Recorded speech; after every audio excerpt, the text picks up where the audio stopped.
تفسیر القرآن آج کا سبق سورۃ النحل آیت نمبر 101 سے 104 تک۔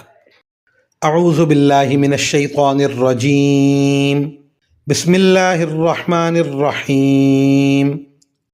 وَإِذَا بَدَّلْنَا آيَةً مَّكَانَ آيَةٍ وَاللَّهُ أَعْلَمُ بِمَا يُنَزِّلُ قَالُوا إِنَّمَا أَنتَ مُفْتَرٍ بَلْ أَكْثَرُهُمْ لَا يَعْلَمُونَ قُلْ نَزَّلَهُ رُوحُ الْقُدُسِ مِنْ رَبِّكَ بِالْحَقِّ لِيُثَبِّتَ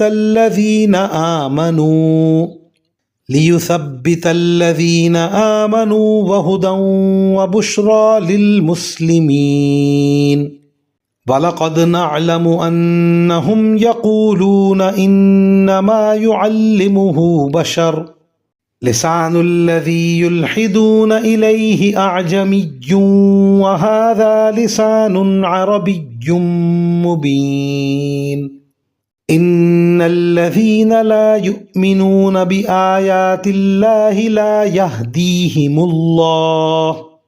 لا يهديهم الله ولهم عذاب علیم۔ ترجمہ۔ اور جب ہم ایک آیت کو دوسری آیت سے بدلتے ہیں اور اللہ ہی بہتر جانتا ہے کہ وہ کیا نازل کرے، تو یہ کافر کہتے ہیں کہ تم تو اللہ پر جھوٹ باندھنے والے ہو، حالانکہ ان میں سے اکثر لوگ حقیقت کا علم نہیں رکھتے۔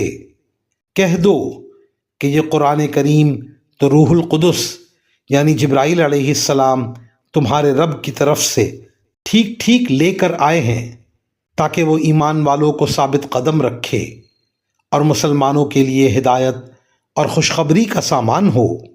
اور اے پیغمبر، ہمیں معلوم ہے کہ یہ لوگ تمہارے بارے میں یہ کہتے ہیں کہ ان کو تو ایک انسان سکھاتا پڑھاتا ہے، حالانکہ جس شخص کا یہ حوالہ دے رہے ہیں اس کی زبان عجمی ہے، اور یہ قرآن کی زبان صاف عربی زبان ہے۔ اور جو لوگ اللہ کی آیتوں پر ایمان نہیں رکھتے ان کو اللہ ہدایت پر نہیں لاتا، اور ان کے لیے دردناک عذاب ہے۔ ان آیات کی تفسیر میں مفسرین کرام فرماتے ہیں اللہ تعالیٰ حالات کے لحاظ سے اپنے احکام میں کبھی کبھی تبدیلی فرماتے تھے، جیسے کہ قبلے کے احکام کے متعلق سورہ بقرہ میں تفصیل گزر چکی ہے۔ اس پر کفار اعتراض کرتے تھے کہ یہ احکام کیوں بدلے جا رہے ہیں۔ اس سے معلوم ہوتا ہے کہ یہ اللہ کا کلام نہیں بلکہ معاذ اللہ حضرت صلی اللہ علیہ وسلم اپنی طرف سے یہ تبدیلیاں کر رہے ہیں۔ اس آیت میں اس اعتراض کا جواب دیا گیا ہے کہ اللہ تعالیٰ ہی بہتر جانتے ہیں کہ کس وقت کون سا حکم نازل کیا جائے۔ مکہ مکرمہ میں ایک لوہار تھا جو حضرت صلی اللہ علیہ وسلم کی باتیں دل لگا کر سنا کرتا تھا، اس لیے آپ صلی اللہ علیہ وسلم کبھی کبھی اس کے پاس تشریف لے جایا کرتے تھے، اور وہ کبھی کبھی آپ کو انجیل کی کوئی بات بھی سنا دیا کرتا تھا۔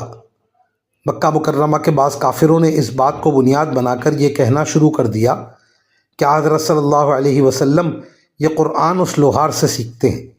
یہ آیت کریمہ اس اعتراض کی لغویت کو بیان کر رہی ہے کہ وہ بیچارہ لوہار تو عرب نہیں ہے، عجمی ہے، وہ عربی زبان کی اس فصیح و بلیغ کلام کا مصنف کیسے ہو سکتا ہے؟ وآخر دعوانا ان الحمد للہ رب العالمین۔